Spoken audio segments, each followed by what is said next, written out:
오늘 베드로전서 2장 말씀입니다. 베드로 서신서는 예수님의 제자 베드로가 당시 핍박과 고난의 시기를 보내는 성도들에게 어떻게 하면 믿음을 지킬 수 있는지 또 승리할 수 있는지를 권면하고 위로하는 편지이죠. 특별히 베드로는 당시 소아시아에 흩어져 있던 성도들에게 편지를 보내면서 그 성도들을 가리켜 1장 1절 나왔던 것처럼 나그네라고 그렇게 불렀습니다. 우리가 호칭이 참 중요하잖아요. 뭐라고 부르는가에 따라서 그 사람 또는 그 물체의 정체성이 정해집니다. 그래서 우리 성도들은 이 땅에 사는 동안 자신을 나그네로 여겨라 이렇게 말씀을 하는 거죠. 여러분, 나그네라고 하면 그냥 지나가는 사람, 스쳐가는 사람을 우리는 나그네라고 합니다. 정착지, 목적지가 분명히 따로 있다는 거예요. 우리 성도들에게 있어서 마지막 목적지는 어디입니까? 결국 하나님의 나라, 여러분 천국인 줄로 믿습니다. 그래서 우리가 살아가면서 힘들고 또 괴롭고 때로는 스트레스 받고 여러분 그런 이유가 결국은 가만히 생각해 보면 과연 나의 소망을 어디에 두고 있는가? 또 내가 지금 어디를 바라보고 있는가에 따라서 그것이 달라지는 것이죠. 나의 정체성이 뭐냐? 우리가 이것을 생각하는 것에 따라 달라집니다. 혹시 여러분 나는 자연인이다 그 프로 아시죠? 저도 이렇게 한 번씩 보는데 그 나는 자연인이다 나오는 사람들의 특징이 있습니다.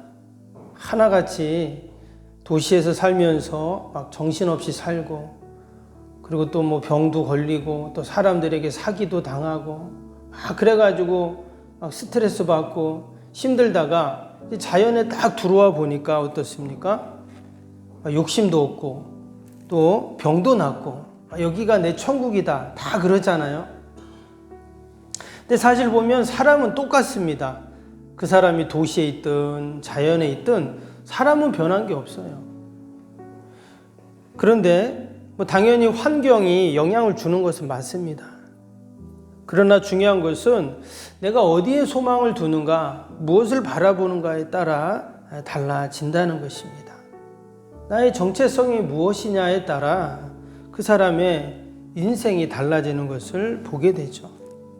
오늘 2장에서는 우리 성도들을 가리켜서 뭐라고 말했습니까? 여러 가지가 나오지만 특별히 9절 10절 한번 볼까요? 9절 10절 보시면 그러나 너희는 택하신 족속이요 왕같은 제사장들이요 거룩한 나라요 그의 소유가 된 백성이니 이는 너희를 어두운 데서 불러내어 그의 귀한 빛에 들어가게 하시니에 아름다운 덕을 선포하게 하려 하심이라. 너희가 전에는 백성이 아니더니 이제는 하나님의 백성이요 전에는 긍휼을 얻지 못하였더니 이제는 긍휼을 얻은 자니라. 아멘. 우리가 나그네지만 하나님 편에서 보면 또 뭡니까? 우리는 하나님께서 택하신 족속이고 왕 같은 제사장들이고 또 거룩한 나라고 또 하나님께 소유된 백성이라고 이렇게 말씀하고 있습니다. 여러분, 우리의 정체성, 내가 누구인지를 우리가 꼭 잊지 말고 오늘 9절 말씀을 생각하면서 나는 보통 사람이 아니구나. 하나님이 나를 이렇게 택하시고 이렇게 만들어 주셨구나. 늘 우리가 여러분 기억해야 할 줄로 믿습니다. 특별히 10절에 보니까 뭐라 그랬어요? 이제는 긍휼을 얻은 자다 그랬어요. 우리가 하나님께 긍휼을 얻은 자예요. 옛날에는 긍휼을 얻지 못한 자들이었는데 이제는 우리가 하나님께 긍휼을 얻은 자입니다. 얼마나 감사한지 몰라요. 하나님이 오늘도 우리에게 긍휼을 베풀어 주실 줄로 믿습니다. 우리의 가정과 또 자녀들에게 또 오늘도 나의 모든 소망과 계획 가운데 하나님의 긍휼하심이 있어요. 하나님의 보살피심이 있다는 거죠. 때문에 우리가 염려하고 근심하고 걱정하는 자가 아니라 나는 하나님의 긍휼을 얻은 자, 하나님의 도와주시는 자, 우리가 늘 그런 믿음을 갖고 우리가 살아야 할 줄로 믿습니다. 내가 누구인지를 아는 것도 중요하지만 나를 그렇게 여겨주시는 과연 하나님은 어떤 분이신가를 또 우리가 알아야 될 것입니다. 1장에서는 그 주님이 무엇이라 했냐면 나의 참 소망이다 이렇게 말했어요. 왜냐? 이 땅에 소망을 두면은 이 핍박과 환난 가운데 고난 가운데 너무나 힘들지만 참 소망이 되신 주님께 우리의 마음을 두면 어떻다 그랬습니까? 그분이 강림하실 때 우리가 하나님 앞에 섰을 때 반드시 칭찬과 영광과 존귀를 얻는다 그랬어요. 그래서 예수님이 참 소망이 되시죠. 오늘 2장에서는 그 참 소망 되신 예수님을 돌로 비유를 했습니다. 4절을 한번 볼까요? 4절에 보시면 우리에게는 버림바가 되었으나 하나님께는 택하심을 입은 보배로운 산 돌이신 예수께 나아가 그랬어요.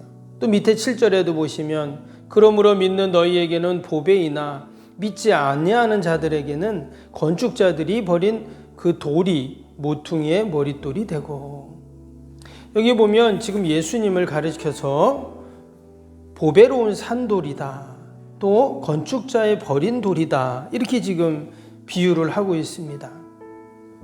왜 세상에 많고 많은 것 중에서 예수님을 돌로 비유를 했을까요? 그냥 흔한 게 돌이잖아요. 발에 걸리는 게 그냥 다 돌멩이입니다. 근데 지금 예수님을 돌로 비유를 했어요. 여기에는 놀라운 하늘의 진리가 숨겨져 있습니다. 구약 성경에도 보면 다니엘이 어느 날 꿈을 꿉니다. 그 꿈을 꾸는데 거기에 뜨인 돌이라는 단어가 나와요. 그건 뭐냐면 이제 심판의 돌을 말을 하는데, 당시 바벨론 느부갓네살이 막 이스라엘 백성들을 괴롭히고 힘들게 할 그때였는데, 그 심판의 돌이 이 모든 바벨론을 느부갓네살을 심판한다 하는 그런 이제 표현이었는데, 거기서 이제 그 돌이 나왔어요. 또 고린도전서 10장에도 보면 예수님을 생수의 근원 대신 우리의 반석이다, 또 이런 거기도 돌이 나오죠. 그런데 왜 예수님을 이처럼 돌로 지금 표현을 하고, 이 세상 사람들은 돌은 별로 관심이 없잖아요. 수석 같은 거는 또 중요할 수도 있겠죠. 귀하게 여기는 사람도 있을 수 있는데, 여기서 말하는 이 돌은 그냥 별로 관심 없는 돌입니다. 7절에 뭐라고 했어요? 그냥 건축자들이 버린 돌이라 그랬잖아요. 그냥 쓰다가 별거 없어서 그냥 버리는 그런 돌이죠. 옛날에는 집을 나무나 돌이나 이런 거로 지었기 때문에 그런 표현을 쓴 것입니다. 그런데 우리 믿는 자들에게는 마치 버려진 돌멩이와 같은 그 돌이 오늘 4절에는 뭐라 그랬어요? 산돌이다 그랬어요. 또 보배로운 돌이다. 이 말은 생명의 돌, 또 살아있는 돌, 이런 표현이거든요. 왜 예수님께서 우리의 돌이 되시는가? 6절에 보겠습니다. 성경에 기록되었을 때 보라, 내가 택한 보배로운 모퉁이 돌을 시온에 두노니 그를 믿는 자는 부끄러움을 당하지 아니하리라. 지금 하나님께서 그냥 흔한 돌 같은데 그 돌을 갖다가 뭐를 했냐? 모퉁이 돌을 만들었다는 거예요. 여러분, 집을 지을 때 그 모퉁이 돌 중요하죠. 바닥에다가 그 바위돌을 다 갖다 놓고 그 집을 지탱하면서 중심을 딱 잡는 겁니다. 바로 마치 예수님께서 그냥 사람들은 버린 돌이었지만 우리 하나님이 그 돌을 갖다가 모퉁이 머릿돌로 딱 삼아 주셨다는 거예요. 그 돌을 빼는 순간 어떻게 될까요? 집이 무너지는 거잖아요. 여러분, 우리 인생에서도 마찬가지입니다. 예수님이 왜 우리의 보배로운 산돌이 되시는가? 우리 인생에 집이 있다면 거기에 모퉁이 돌이 누구예요? 머릿돌이 예수님이 되셔야 된다는 거예요. 그 머릿돌, 모퉁이 돌을 빼는 순간 집은 흔들리고 무너질 수밖에 없는 거죠. 바로 예수님이 여러분 우리의 소망이 되시고 또 우리의 인생에 진정한 모퉁이 돌이 여러분 되어 주시는 줄로 믿습니다. 오늘 5절도 보니까 너희도 산돌같이 신령한 집으로 세워지고 예수 그리스도로 말미암아 하나님이 기쁘게 받으신 신령한 제사를 드릴 거룩한 제사장이 될지니라. 더 나아가서 이제 너희도 산돌같이 그랬어요.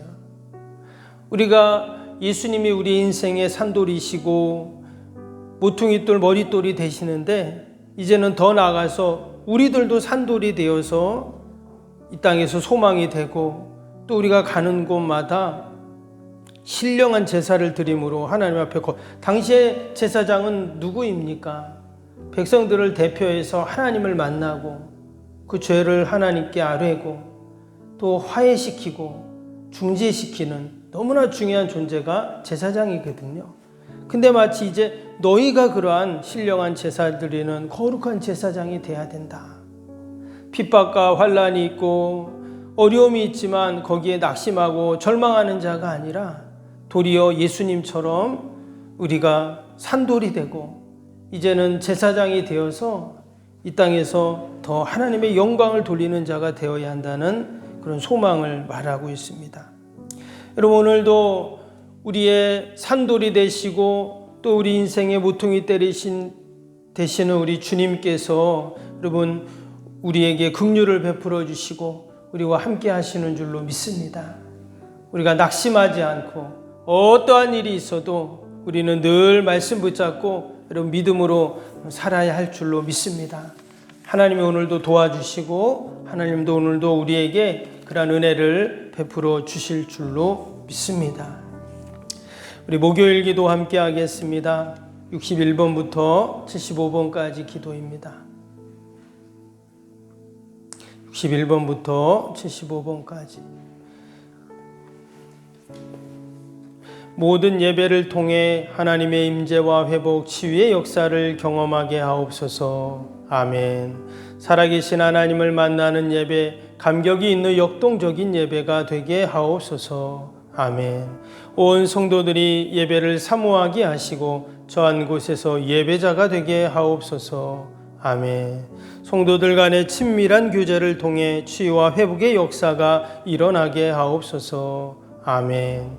한 사람도 소외됨이 없이 모든 성도들이 풍성한 사랑을 경험하게 하옵소서. 아멘.